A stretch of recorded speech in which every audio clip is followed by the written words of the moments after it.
Hi guys, welcome. All right, cool.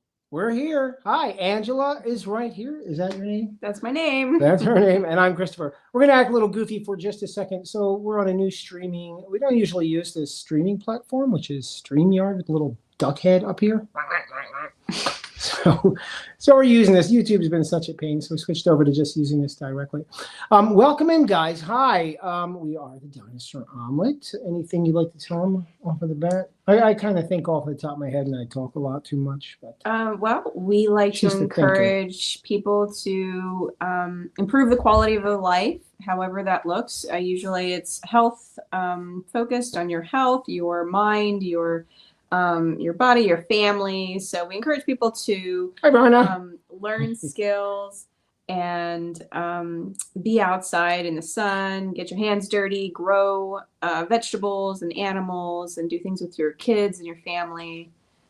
Yeah. We've got the iPad over here for comments so that we can read them. Katie's in here. Hi, Katie. Hi, guys. I'm trying to, I'm learning this this platform, but I don't want to bore too many people who are joining us who might be new. So Christopher and Angela, Dinosaur Omelet, we're in southern Lancaster County, Pennsylvania. We specialize in quail. Oh, did I show this last time? I don't think so. I think you did. Maybe I did. Anyway, if you guys don't know what quail are, they're ground-dwelling bird. We're going to be talking about them today with our educational subject. They get about this big. I like showing a little quail size relative to humans. So they get about this big. It's like a grapefruit. A grapefruit. And they lay lots of delicious quail eggs. They're nutrient dense. They're easy to grow at home. Anyway, I don't want to spiel too much about that. There's a ton of info down in the description of these live videos we do. I highly recommend, if you're interested in quail, go down into the description. Free link. You don't have to sign any. I don't have any of that email capturing crap up yet. I really should, but I don't, because we're not a big channel yet. So go down in the link. On the description, there's lots of educational links. This is a Q&A on how to raise quail. This is what it is. It tells you how to raise these things from scratch. You don't have to take a million hours learning. It's down there. Why is this? Education is very important. It's critical to fuller enjoyment of life. Like quality of life is really related to knowledge and experience, depending on, whatever your passion is. The more you learn about it, the greater you're going to appreciate it. I'm going to reach back and forth here so I can look at notes coming in here. Do you want to? Oh, Steve's here. Hi. Yeah. The whole thing? Let me just move this down a little bit. Just watch a cord. I don't know why my we don't have the comments on our comments coming screen. Up on here. Comment. I'm going to touch anything because I'm doing it. Yeah. Anyway, welcome in, guys. So tonight's subject is Precocial versus Altricial egg hatching types. These are new words for a lot of people. Okay, that's not unusual because we don't use these in everyday talk unless you're deep in birding. So Precocial and Altricial. Precocial are the type of eggs that hatch that we're probably mostly familiar with, particularly in the homestead setting. Mm-hmm. Birds that are hatched and fully feathered, or at least they have the down. Mm-hmm. Their eyes are open. What else are they doing? They are able to run around pretty soon after hatching and eat right away. Without they can mobilate. assistance. And Altricial birds. Oh, and the other, I'll talk about this later too. Altricial birds are the little Tweety birds, usually tree dwelling. They're born not covered. They require mommy for their insulation, food, etc. So there's the two terms, and it's about hatch types. I'm going to go over those. It's not really like make or break you in a homestead, I understand, but it's good information to have. It'll put a wrinkle on your brain. Do they still say that? I don't know. That's an old person thing we used to say, put a wrinkle on your brain. If you're using a phone on StreamYard, then you might not see the comments. Thanks, Bernard. Yeah, I'm using a phone on StreamYard. We have a very low-tech setup, which is fine. I have an iPhone. But we are slowly graduating step by step. Okay. so now we're doing the StreamYard. Okay. That's a step. Yeah. So, very interesting stuff. And this won't be very long. Like, usually I'm rambling for an hour. Mm-hmm. I mean, teaching quality material for 1 hour, not rambling. And today it'll be a little shorter. Mm-hmm. If you guys are new, Appreciate it if you find this of value, like and subscribe. If you don't find it of value, don't, everybody's saying like and subscribe. No, you don't. I'm not buying your package until I take it for a test drive. Just that first thing out of their mouth. Like and subscribe. How do I know I like you? How do people do that? Well, there's a lot of people who watch a lot and don't remember to subscribe. So maybe they're talking to those people. I don't know. I don't really care about the popularity thing. My business model is relying on people liking me on YouTube. That's not really like the best thing to do. Marry it with us. Anyway, if you guys find us of use or value, definitely like and subscribe. If you have suggestions for future information, like educational things or just topics you're interested in, let me know, because we'll be happy to delve into that. We raise quail and we have chickens. We had rabbits. Our rabbit program has been turned into a freezer meat program, and I have to rebuild new hutches to start a rabbit. We have to restart our rabbit program and get new stock again. Kelly's there. Hi, Kelly. We're using StreamYard, Kelly, so I'm like looking down now to get all of my comments on my iPad. I got like a hillbilly setup here. It works. But it works. Yeah. Thanks for coming in, Kel. I hope you're feeling good this week. I hope you're well. And you guys down in comments, if you don't know each other, go check out each other's channels and stuff and connect. Like, it's about building a community. There's so many people out there and things out there. And I think this is actually nice that people get to know each other at least through this. And caveat, what is that? Caveat emptor, like buyer beware. Buyer beware.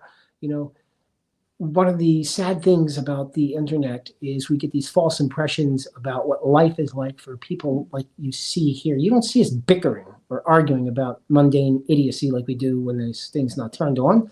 But, we are real people. Yeah, real people, but they don't ever tell you about the pain, the failure, the struggle, the weeping at night because they can't make ends meet. That's all real stuff that happens. And people aren't transparent about that because they feel ashamed of it. This is totally normal. Life is, you go through struggles. Not that that's always bad. It's a growth process. Yes. So the whole point of that whole spiel was, there are real people out there. And if you're ever discouraged because you see somebody with success after success after success, and they just look like they're doing great, that's not real. They went through trial and error. Yeah. Okay. So to tie that up with, being part of a community and checking each other's pages out and asking questions and, deeper questions and asking questions about what you're going through, because everybody's in a different season of life as well. So, everybody has something to offer, some encouragement or insight. Yes, indeed. Very good. Thank you, ma'am. We're married people. I don't know. Who's that? How do they know each other? What are you, related or something? Yeah, we're related that way. All right. So what was that? How many minutes into this thing have I been blabbering? Okay. They can't check each other out because they don't have a moderator who couldn't put out their links. Oh, thanks, Verna. Hey, hillbilly. Hey, hillbilly is how I do my life. That's what Kelly said. Oh, okay. Well, that's good, Kelly. I think we should all do it that way. All right. Well, Verna, I'm going to learn how to do all this stuff. It's the first time. I do a lot. I'm going to make excuses. There. All right. So I shall begin Precocial versus Altricial, understanding hatching strategies. And it really is what they are. So a lot of the things we talk about here as far as animal behavior or the mechanisms of their biology is concerned has to do with their coevolution with their environment, like how they're designed to interact with their environment. And the animals are specifically designed for the environment they're in. And these hatch types are specific to these creatures. What's interesting, I tried to find examples of precocial birds or the hatchlings that have their feathers and down in a different environment. So, and I'll tell you what I mean in just a second. Let me just go over this stuff real quick. Briefly giving you the topic, we're looking at two major hatching types, the precocial and the altricial. What about platypuses? They lay eggs. I forgot about those guys, but they're not birds. We're not going to count them. Wow. So precocial and altricial, and what this tells us about how species have evolved to survive. So understanding this will give us a deeper appreciation and relevancy to what the mother chicken is doing, or the quail, even though the quail's not going to go broody, most likely, and even take on the behaviors that it would in the wild. There's a reason it lays the type of egg that it does lay. But instinctively, if they were to go broody, because the wild quail do. Yeah, they do. And then occasionally pet ones do. So they have the ability. They have the ability, but through domestication, it's largely not happening. It's not encouraged. Yeah. But in the wild, they do go broody. And there's a reason why they do this and why those things are, why those hatches are that type. If you guys have any questions, drop them down there.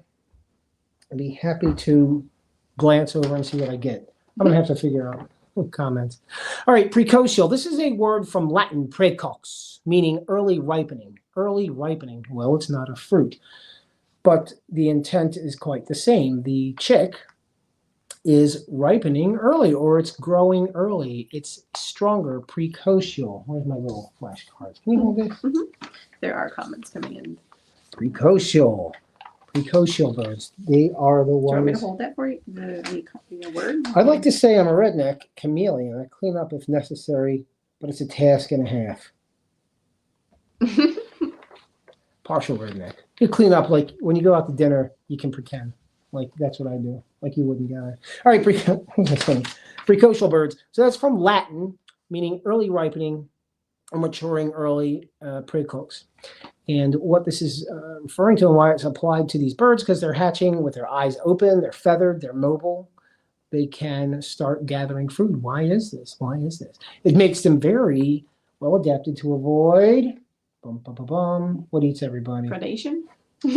Predators. They can flee. Yeah, the precocial birds, the ones that are born with all of this down and the eyes open, can mobilate and avoid predators, whereas the altricial birds, now, I actually didn't know what that meant. So that means to nourish, from Latin alere, to nourish, altricial. And that makes sense. Not that you're going to remember that. Like, oh, altricial, of course, from Latin, alere. Alere, to nourish. And the altricial birds need to be nourished by mama bird because they're the ones born without feathers. They're blind, they're tiny. But they can't run away from predators. So how are they going to stay safe? They can't feed themselves. How do they stay safe? Their parents strategically build nests or place their nests in a safe place. Yes, they're usually up in the sky, right? Yes. So, again, I like doing flashcards. I would have been a good kindergarten teacher. The parents would have never trusted me. They were like, "Who's this weirdo?" But the kids love me. Like kids, precocial, the ones with the feathers or the down, and their eyes are open and they can mobilate, and the altricial birds. Alere, from Latin, meaning to nourish, the ones who need to be nourished. They're born without the feathers, and their eyes are closed, and mommy has to keep them quite sheltered and warm. All right, so precocial species. What are the core differences? Species, like... Well, not the animals, not the actual birds, but their differences. So they're more developed at hatch. There's less parental care. Is that right? And that's a benefit. How's it benefiting who? So the birds that are laying chicks that are ready to eat right away, they can see and run and keep warm. That bird type is putting forth. Are we talking about energy? Like putting forth more energy up front? I love to talk about energy. I like thermodynamics, and you want me to do as that? we all know, like energy is not created, destroyed, so it has to be distributed somehow. So we see. Anybody here a physics fan? So we're looking at a state of equilibrium. Where is the energy going, and how's the energy being dispersed for the production of young? Yeah. So the energy is going into the egg. Yeah. So the eggs are usually. Did you say the yolks are bigger? Yes, the yolks usually contain more baby-making material. It might take, I guess it takes a little longer for them to hatch because the chick is more developed. That's correct. And so it's more energy up front for the hen, the female bird, to lay these eggs. It's amazing. It's really, really a wonderful thing. So the precocial animals, the ones that are hatching with their feathers, and they can run around and eat, they're usually always ground birds. There's only, and even there are none really in the tree. There's a couple of examples, but they're more like a hybridized version of this. So adding effects using hand gestures, pop-ups. Anyway, the precocial birds on the ground, yeah, the mama bird is doing front end energy allocation. She's eating a lot. Remember, we always talk about like protein, feed needs, and energy needs, particularly with egg layers, because they're producing these big eggs. And that does take energy. It's taxing on the animal, but it benefits baby because baby is having mama hold that egg, develop it, put all the protein, fat, etc. into that egg to grow baby. Sit on that egg. Yeah, and then she's applying more energy for healthy gestated the offspring by brooding, sitting on the egg. It's a longer brooding time to bring them up to hatch. So then the other one, what is it called? Alere, from Latin, altricial. The altricial birds, their incubation process is a little shorter. The eggs tend to be smaller in relation to the bird. And it's not as much energy for them to produce the egg and lay the egg and have the egg hatch. But then it's a lot more energy afterwards with caring for the baby. Yes. Keeping the baby warm and bringing food to the baby. Are we getting again? We probably are. Like I'm losing track here. I just want to check. I love that, Haley. Interesting information. Oh, thanks, Steve. This is something I've never really thought of. Good information. Hey, Andy. Thanks. Yeah, when I was a kid, I'd like watch the nature part. I'm nerdy, and I would just get books. Information fascinates me. Like the living world is it's endlessly and infinitely fascinating. We haven't even talked about cellular function. I mean, that's incredibly complex, but I'm not getting into that. It's just really like if you get a spark inside you for some of this stuff, it self-perpetuates and you want to learn. But so the altricial birds, what's cool about that is mama's not putting the energy up front to grow these eggs so much as and then she can lay more clutches as well. Yes, indeed. Yeah. And of course, she's going to have to put the energy post-hatch. She's going to be sitting on the nest, thermoregulation on the babies, keeping them warm, making sure they don't freeze up. She has to go run out from the nest to the grocery store and go get stuff. Yeah, and so does daddy. And they got to feed them. Back and forth, and maintain their own bodies. Yeah, but the good thing is she can leave those babies alone because they're 30 feet up in the sky. It's true. Nobody's really coming to get them. Occasionally, blue jay likes to come in and eat everybody. Or like a cat. Yeah, snakes. But they're much safer, generally speaking, from predators. Right. So lower energy investment for the making of an egg, greater energy investment after a hatch. Can you imagine if it was the other way around, if the chickens had to go running around searching for food and feeding those babies? But that's where we come in with the hatches at home. We're lucky that we don't have to do that. I suppose if they were that type, we wouldn't be using us humans wouldn't be using those types of animals. Oh gosh, now we're getting into a philosophical tangent. Because we don't use the Tweety birds. We don't use Tweety birds. Well, people do raise pigeons. Yeah, that's true. That is true. And cockatiels and other birds people keep as pets, but that's more specialized. But for food animals, it would be quite a bit of effort for us to thermoregulate the birds, make sure they're getting incremental feedings throughout the day for their growth. And those, I'm looking at the altricial, I'm reading it on there. So they lay multiple clutches. They don't lay as many eggs in the clutch, but they stop laying them because it's such an investment on taking care of each brood of chicks, each brood. Yes. So then the ground dwelling birds, they lay larger clutches. Yes, they do, and that's because they're competing with Mr. Fox. So, hey, Fox, you can eat 8 of my kids, but leave 3 of them alone, and we're good. So we're doing the numbers, statistics. But they're able to run right away. But anyway. Yes. So that is true. So there's a trade-off. But yeah, mama bird definitely, in either case, mama bird's using energy to build the egg if they're ground laying. And if they're laying up in a tree, the altricial birds, they're doing the energy afterwards. They're investing the energy. So it's a trade-off. And it's a trade-off for the environment that they evolved for. So like in the context of what we're doing, the quail, little ground-dwelling birds, they lay lots of eggs. They lay lots of eggs, and they have lots of offspring, and they get all eaten up. Snakes eat them, cats eat them, but every once in a while, somebody grows up to be big, and they get to lay their own eggs, and the cycle continues until one day they are building their own submarines and tanks, and they've evolved. But if the quail, for example, does go broody, hatches her own babies, her own chicks, then she stops laying eggs while she's tending to them, just like the mama chickens do. They stop laying. So then they have that period. But then the chicks become independent. It doesn't take very long for them to become independent, for her to then start her production again. Yes, and the good benefit of these ground birds, the natural strategy is numbers and mobility. So the mobility, the babies can scuttle, go back to mama. And you've seen mama animals.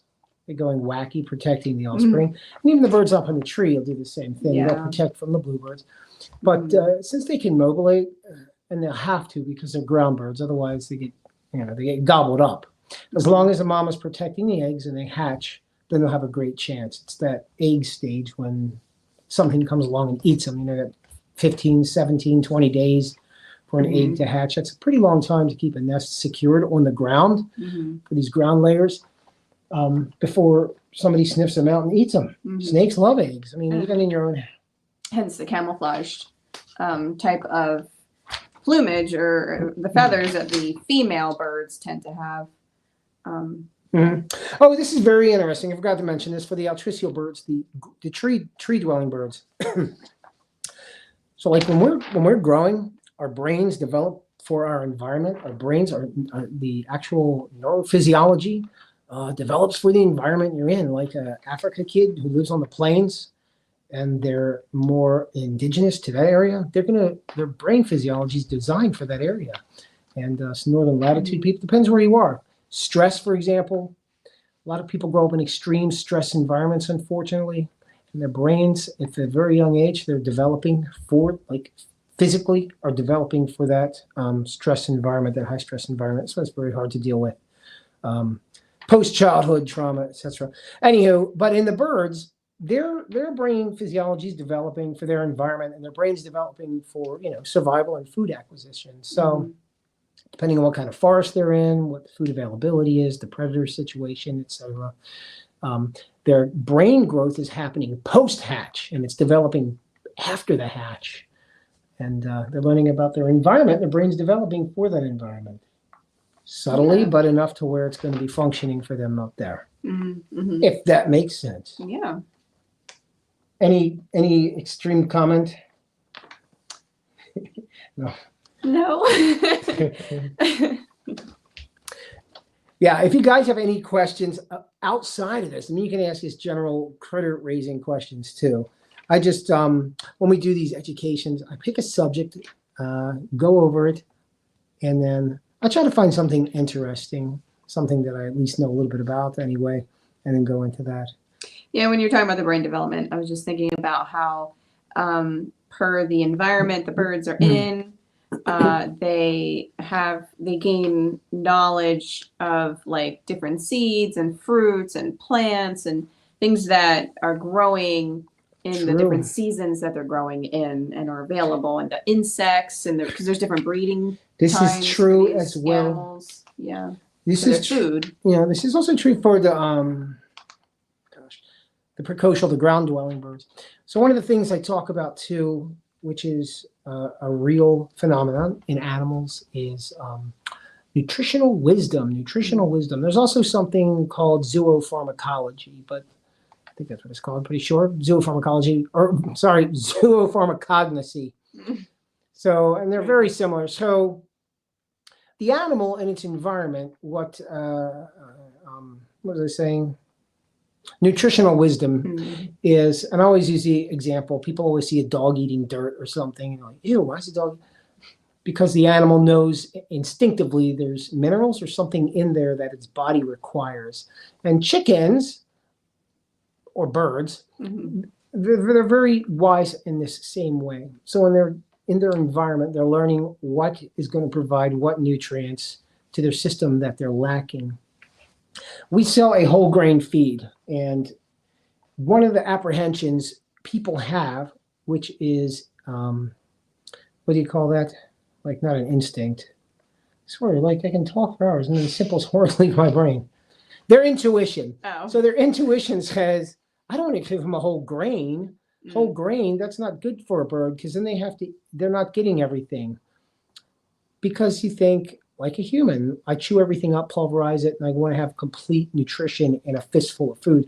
Well, the chicken or the bird on the ground, they get their complete nutrition, but they get little one piece at a time. You ever see a chicken? They're not watching TV and writing stuff and working Stuffing in an their office. face. All they do all day is this.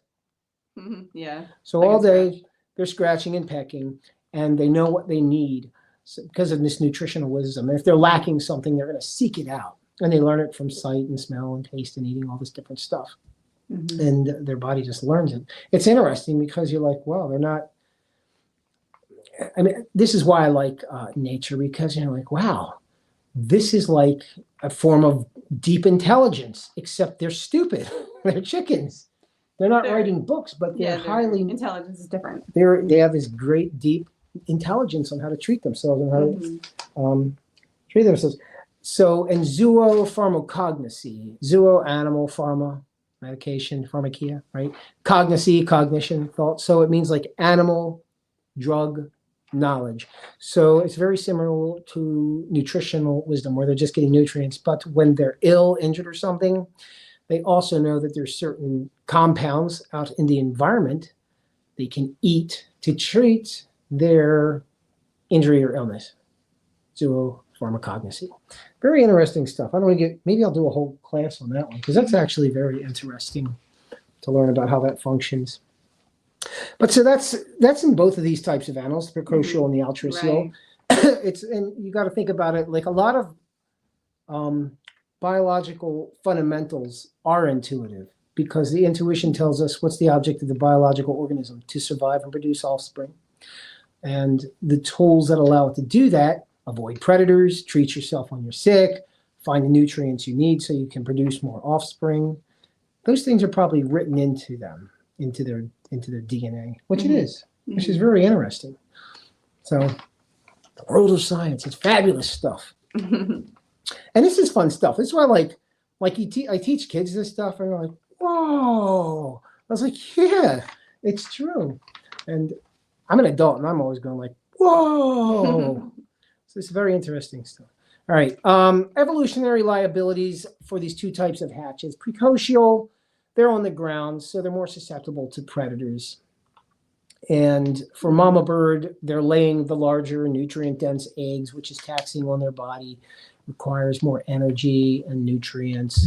So that's why, like in wintertime, they stop laying. There's the lights going down early. They have photoperiodicity is what it's called. They're operating on the sunlight, photon, or the cycle, a period, photoperiodicity. I like doing those ways to memorize it. Mm.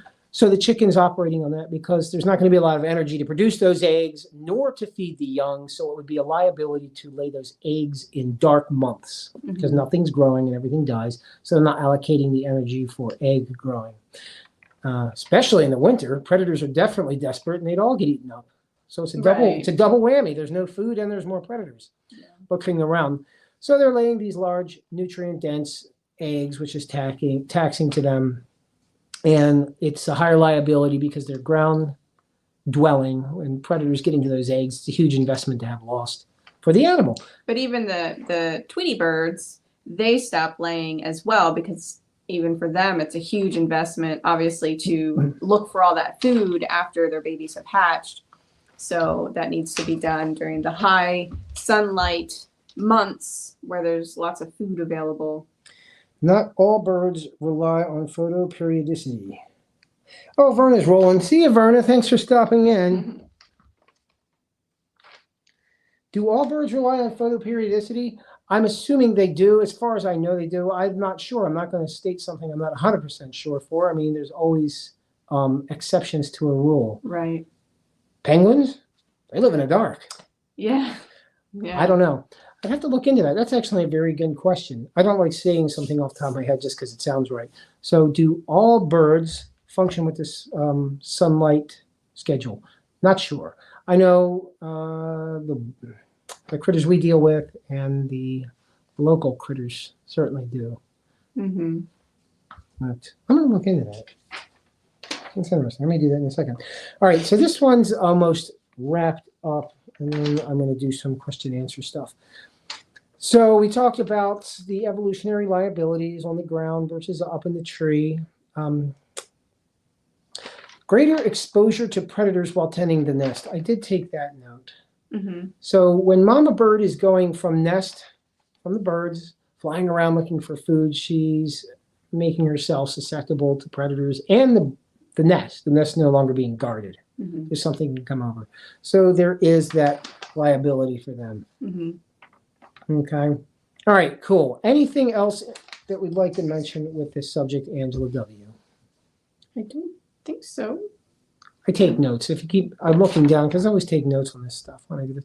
Why this matters for keepers, I think we discussed that pretty thoroughly. Mm-hmm. I mean, it's good knowledge to have. It's good to understand why these animals, the process of what is going on when they're laying the eggs, their energy needs. And it comes up, it really does, because there's always feed issues. People have problems with their hens. They're wondering what's going on. One of the major calls, besides stress, is like feed, nutrition issues. Mm-hmm. Especially change of season. It's getting colder. They may need higher calories, right? We feed them more in the winter. Mm-hmm. They're eating more. Mm-hmm. Their bodies are needing more. And double the fact, a lot of people are putting artificial lighting in their hen houses to still produce eggs in the winter to trick their bodies, their hormones. And so now they're needing more energy for egg production and keeping their body warm. Mm-hmm. And if they did a light molt, they're growing those feathers too. Mm-hmm. Yeah. So it's good to know why this is happening and have a little bit of understanding so you're not freaking out. It makes more sense too.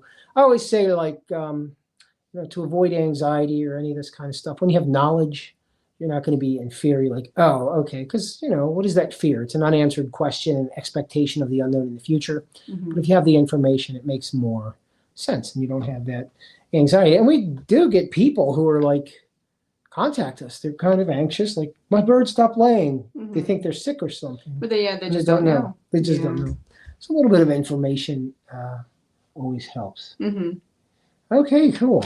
Anybody have any question? Let's see. Loaded question. How would you describe instinct? That is a fantastic question. I like these questions. How would I describe instinct? So is it genetic or is it experiential? So, and so I know it's an easy, he's asking what, I give these long answers. No, so I think would like instinct is, so do we have experiential instincts, meaning like they're very subtle educations that are happening in deeper part of our brain, I guess, growing up in an environment?